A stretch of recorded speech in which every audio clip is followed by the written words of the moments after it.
कि रुकावटें आती हैं सफलता की राहों में ये कौन नहीं जानता, कि रुकावटें आती हैं सफलता की राहों में ये कौन नहीं जानता, फिर भी वह मंजिल पा ही लेता है जो हार नहीं मानता, फिर भी वह मंजिल पा ही लेता है जो हार नहीं मानता। जय हिंद साथियों, मां भारती के लाडलों का एक बार फिर से मैं स्वागत करता हूं आपके अपने परिवार हिराड ऑनलाइन क्लासेस में। हमें उम्मीद है कि आप सभी स्वस्थ होंगे और पूरे जोश जुनून और जज्बे के साथ एग्जाम की तैयारी कर रहे होंगे जो 17 अप्रैल से स्टार्ट हो रहे हैं, चाहे वो आर्मी जीडी के हो गए हों, टेक्निकल के हो गए हों, ट्रेडमैन के हो गए हों या स्टोर कीपर के हो गए हों।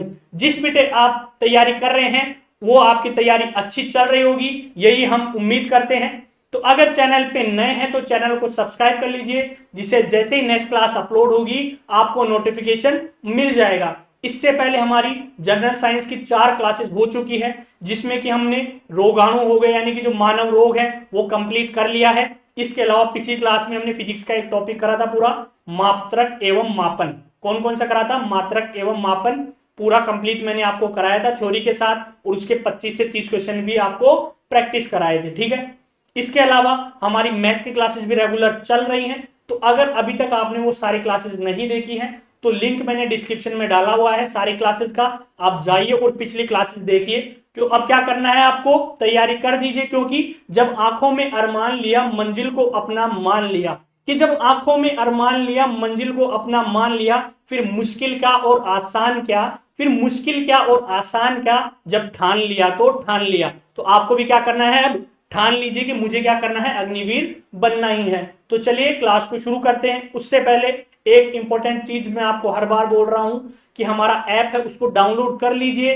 आपके एग्जाम के पॉइंट ऑफ व्यू से बहुत ही इंपॉर्टेंट चीज हम वहां पे आपको प्रोवाइड करा रहे हैं, चाहे वो जो ये पीडीएफ है ये आपको प्रोवाइड करा रहे हैं। इसके अलावा जैसे आप ऐप को डाउनलोड करेंगे 50 रुपए की ई बुक आपको फ्री ऑफ कॉस्ट, कोई चार्ज नहीं है, वो प्रोवाइड करा रहे हैं। इसके अलावा जैसे ही टॉपिक खत्म होता है, तो मैंने आपको पिछली क्लास में भी बताया था कि हम क्या करते हैं 25 से 30 क्वेश्चन का टेस्ट प्रोवाइड कराते हैं बच्चे को।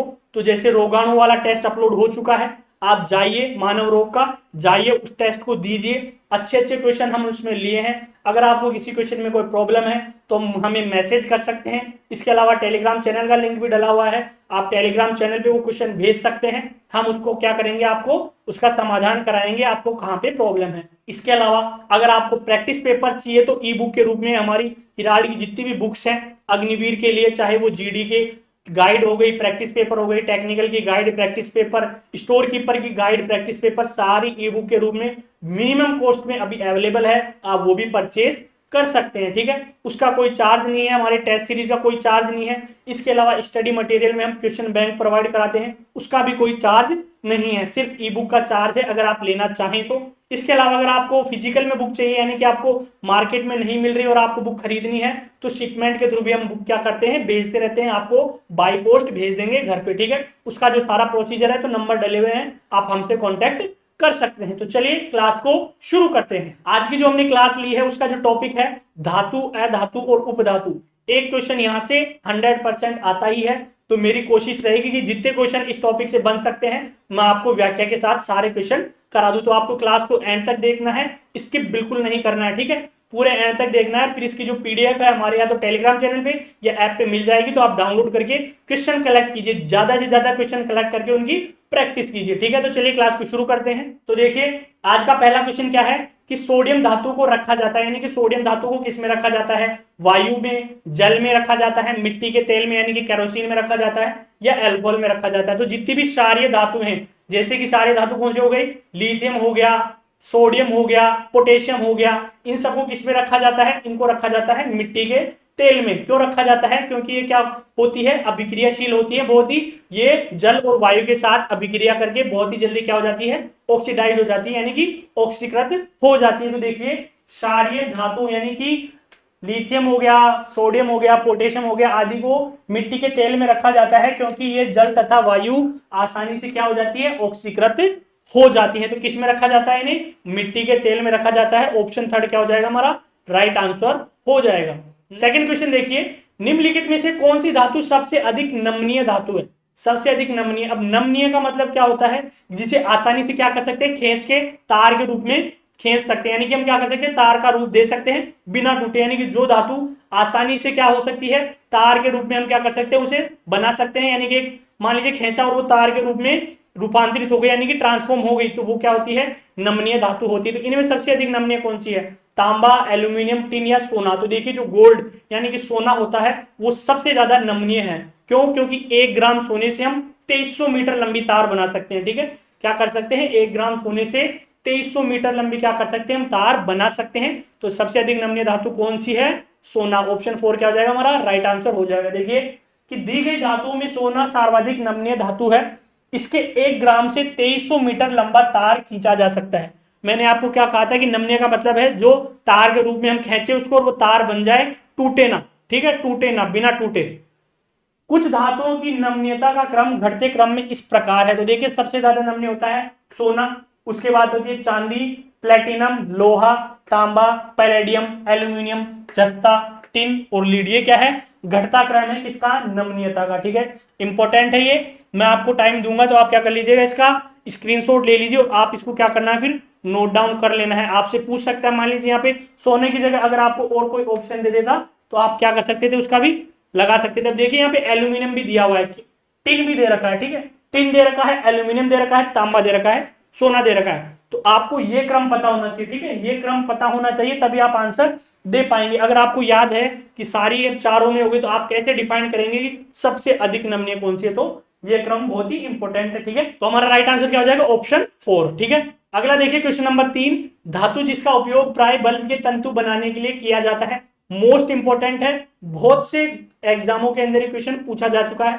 बहुत बार रिपीटेड टाइम्स पूछा गया है कि कौन सी धातु है जिससे जो बल्ब है उसका जो फिलामेंट होता है वो बनाया जाता है। तो किससे बनाया जाता है, टंगस्टन से बनाया जाता है। किससे बनाया जाता है, टंगस्टन से। तो ऑप्शन सेकंड क्या हो जाएगा हमारा राइट आंसर हो जाएगा। तो देखिए कि टंगस्टन धातु को प्राय बल्ब के तंतु बनाने हेतु प्रयोग किया जाता है क्योंकि यह एक उच्च गलनांक, तो इसका गलनांक क्या होता है, लगभग 3422 डिग्री सेल्सियस। कितना होता है, 3422 डिग्री सेल्सियस वाली धातु होती है।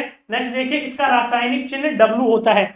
तो जो रासायनिक चिन्ह यानी कि लैटिन नेम और जो चिन्ह होता है उसकी हम एक सेपरेट क्लास रखेंगे जिसमें कि मैं आपको जो इंपॉर्टेंट है वो सारे करा दूंगा, लेकिन अभी आप इसको नोट डाउन कर लीजिए। इसका रासायनिक चिन्ह क्या है, डब्लू, और लैटिन नाम इंपॉर्टेंट है। एक क्वेश्चन यहां से आता है, क्या होता है, वुल्फ्रेम। क्या होता है, वुल्फ्रेम होता है टंगस्टन का लैटिन नाम। ठीक है, तो ऑप्शन सेकंड हमारा राइट आंसर हो जाएगा। ठीक है, नेक्स्ट हम बात करते हैं क्वेश्चन नंबर 4, भूपटल में सबसे प्रचुर मात्रा में मिलने वाली धातु है। अब बच्चे यहाँ पे गड़बड़ करते हैं, तो मैंने 2 क्वेश्चन लिए हैं, उन दोनों में मैं आपको डिफरेंस समझाऊंगा। ठीक है, वो आपको एग्जाम में गलती नहीं करनी है।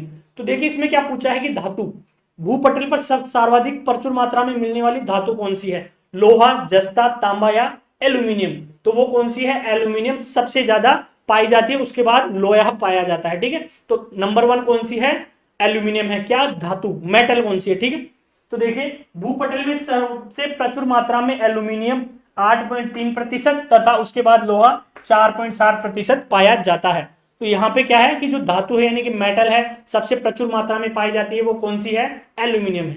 अब देखिए नेक्स्ट क्वेश्चन, पृथ्वी पर सबसे प्रचुर मात्रा में मिलने वाला तत्व कौन सा है। अब देखिए एलिमेंट और मेटल में फर्क होता है। ठीक है, क्या होता है, फर्क होता है। एलिमेंट अलग चीज है, मेटल अलग चीज है। तो सबसे ज्यादा प्रचुर मात्रा में मिलने वाला एलिमेंट कौन सा है, सिलिकॉन, नाइट्रोजन, ऑक्सीजन या कैल्शियम।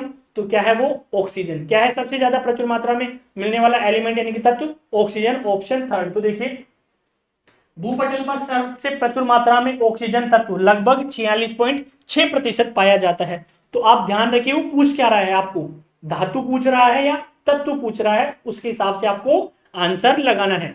तो 5th का हमारा राइट आंसर क्या हो जाएगा, ऑप्शन 3 ऑक्सीजन। ठीक है, अगला देखिए क्वेश्चन नंबर 6, निम्नलिखित में से कौन सी धातु प्रकृति में मुक्त अवस्था में पाई जाती है। यह भी इंपॉर्टेंट है, बार बार पूछा गया कि मुक्त अवस्था में कौन सी धातु पाई जाती है, तांबा, एल्यूमिनियम, पोटेशियम या सोडियम। तो इसका जो राइट आंसर हो जाएगा वो क्या हो जाएगा, तांबा पाई जाती है। तो ऑप्शन फर्स्ट क्या हो जाएगा हमारा राइट आंसर हो जाएगा। तो देखिए कि वो धातुएं जो शुद्ध धातुएं होती है यानी कि जो प्योर मेटल होती है और अभिक्रियाशील नहीं होती, यानी कि क्या होती है, अभिक्रिया नहीं करती, जल वायु किसी के साथ भी अभिक्रिया नहीं करती, यानी कि अभिक्रियाशील नहीं होती है, मुक्त अवस्था में पाई जाती है। क्या पाई जाती है, मुक्त अवस्था में। जैसे कि हम बात करें गोल्ड यानी कि सोना, चांदी, प्लेटिनम, तांबा आदि, ये क्या है, सारी क्या है, मुक्त अवस्था में पाई जाती हैं, अभिक्रियाशील नहीं होती हैं, वायु और पानी के साथ अभिक्रिया नहीं करती हैं। ठीक है, सोने को धातुओं का राजा कहा जाता है। इंपॉर्टेंट है, आपसे पूछ ले कि कौन धातुओं का राजा किसे कहा जाता है, तो गोल्ड को यानी कि सोने को कहा जाता है। यह सबसे मूल्यवान धातु है। जो सोने की शुद्धता है तो ये तो आपको पता ही होगा, कैरेट में मापी जाती है और 24 कैरेट सबसे शुद्ध रूप होता है सोने का। ठीक है, तो सोने की शुद्धता कैरेट में मापी जाती है, 24 कैरेट सोना सबसे शुद्ध होता है। अब अभिक्रियाशील धातुओं की हम बात करें तो हमने पहले ही बात करी थी, सोडियम, पोटेशियम, एल्यूमिनियम आदि क्या है, अभिक्रियाशील धातुएं हैं। तो इसका जो राइट आंसर हो जाएगा कि प्रकृति में मुक्त अवस्था में कौन सी धातु पाई जाती है, तो वो है तांबा। ठीक है, कौन सी, तांबा। इसके अलावा भी आपसे अगर ऑप्शन में कभी तांबा ना दे तो सोना, चांदी, प्लेटिनम, तांबा आदि क्या है, सारी यानी कि जो अभिक्रियाशील नहीं होती वो मुक्त अवस्था में पाई जाती है। इसके साथ साथ वो प्योर भी होनी चाहिए। ठीक है, प्योर मेटल्स होती है जितनी सारी, वो मुक्त अवस्था में पाई जाती है। ठीक है, नेक्स्ट देखिए क्वेश्चन नंबर 7 क्या दे रखा है कि सामान्यतः धातुएं होती है। तो हमें क्या दे रखा है, धातु की प्रॉपर्टी दे रखी है। पूछ रहे हैं कि कौन कौन सी होती है, कि आघात वर्धनीय यानी कि मेलिएबल, तन्य यानी कि डक्टाइल, और ऊष्मा की कुचालक यानी कि बैड कंडक्टर ऑफ हीट। इनमें से जो मेटल होता है वो क्या क्या होता है, तो देखिए आघात वर्धनीय भी होता है यानी कि मेलिएबल होता है, और डक्टाइल होता है। तो पहला और दूसरा यानी कि ऑप्शन फर्स्ट में दे रखा है ना, केवल पहला तथा दूसरा, ये क्या हो जाएगा हमारा राइट आंसर हो जाएगा। क्योंकि मेटल क्या होते हैं, गुड कंडक्टर होते हैं हीट और इलेक्ट्रिसिटी के, ना कि बैड कंडक्टर यानी कि सुचालक होते हैं, कुचालक नहीं होते हैं। ठीक है, तो ऑप्शन फर्स्ट क्या हो जाएगा हमारा राइट आंसर हो जाएगा। नेक्स्ट हम बात करें क्वेश्चन नंबर 8 की, कि विद्युत ऊष्मक यानी कि जो इलेक्ट्रिक हीटर होता है उसमें कौन सी धातु का प्रयोग किया जाता है, स्टील, टंगस्टन, पीतल या नाइक्रोम। तो किस धातु का, यानी कि जो कुंडली बनी हुई होती है, आपने हीटर देखा होगा कि जो कुंडली बनी हुई होती है उसमें वो नाइक्रोम की बनी हुई होती है। किसकी बनी होती है, नाइक्रोम की, यानी ऑप्शन 4 क्या हो जाएगा हमारा राइट आंसर हो जाएगा। तो देखिए कि विद्युत धारा के ऊष्मीय प्रभाव का उपयोग विद्युत हीटर, विद्युत आयरन यानी कि इस्त्री, रूम हीटर जैसे उपकरणों में किया जाता है। यानी कि ये कौन से प्रभाव पे कार्य करते हैं, तो heating effect of electric current. किस पे, heating effect of electric current में। इन युक्तियों में अधिक प्रतिरोध वाली धातु कुंडली का उपयोग किया जाता है। जिसका प्रतिरोध ज्यादा होता है उस धातु कुंडली का प्रयोग किया जाता है, जो कि नाइक्रोम धातु से बनी होती है। तो मैंने आपको कहा था ना, कौन सी धातु से बनी होती है, नाइक्रोम धातु से बनी हुई होती है। नाइक्रोम धातु क्या है, एक एलॉय है। किस किस का, निकिल, क्रोमियम और लोहे का। यानी कि किससे बनता है, निकिल, क्रोमियम तथा लोहे से बनी मिश्र धातु, यानी कि ये क्या है, अलॉय है।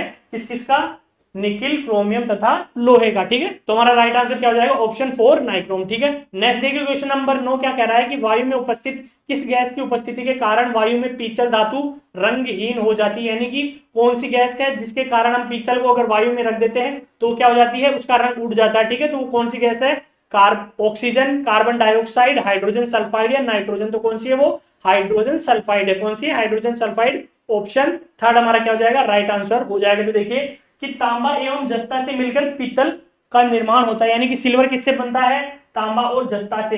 तो देखिए जो तांबा होता है वो हाइड्रोजन सल्फाइड के साथ अभिक्रिया करके काले रंग का कॉपर सल्फाइड यौगिक बना लेता है। तो देखिए जो तांबा होता है इसके अंदर वो क्या करता है कि हाइड्रोजन सल्फाइड से क्या करता है, रिएक्शन करता है और एक काले रंग का यौगिक बना लेता है, और इसके कारण पीतल का रंग क्या हो जाता है, उड़ जाता है या फीका पड़ जाता है। ठीक है, तो इसका कारण क्या हो गया, हाइड्रोजन सल्फाइड गैस। ठीक है, तो ऑप्शन थर्ड क्या हो जाएगा हमारा राइट आंसर हो जाएगा। नेक्स्ट देखिए क्वेश्चन नंबर 10, वह धातु जो कमरे के तापमान पर तरल अवस्था में पाई जाती है। बहुत ही सिंपल सा है, कौन सी होती है, मरकरी यानी कि पारा। ऑप्शन फर्स्ट क्या हो जाएगा हमारा राइट आंसर हो जाएगा। तो देखिए पारा आवर्त सारणी के सेकंड बी वर्ग के छठे आवर्त का संक्रमणकारी तरल यानी कि कमरे के तापमान पर धात्विक तत्व। यानी क्या है ये, आवर्त सारणी के सेकंड बी वर्ग समूह के छठे आवर्त का संक्रमणकारी तरल यानी कि कमरे के तापमान पर तरल होता है, धात्विक तत्व है।